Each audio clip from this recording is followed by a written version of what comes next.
Ауа. Біздің өмір сүруіміз үшін өте маңызды. Ауа мөлдір түссіз болады. Адам тамақсыз, сусыз бірнеше күн өмір сүре алады. Ал ауасыз бірнеше минут қана шыдайды. Біз дем алғанда алдымен оттегін жұтып, сосын дем шығарғанда көмір қышқыл газын шығарамыз. Біз күніне шамамен 20 000 реттен аса ауа жұтамыз. Ол 5 литрге тең. Таза ауа біздің қан айналымды жақсартып, бойымызға дәрумендердің сіңуін жақсартады. Біздің бойымыздағы қуаттың 90% ауаның арқасында өндіріледі.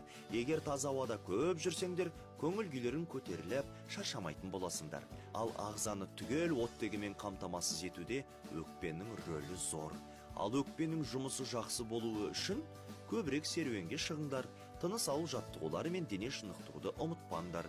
Және ең бастысы, ауа жұтқанда мұрын мен демалған дұрыс.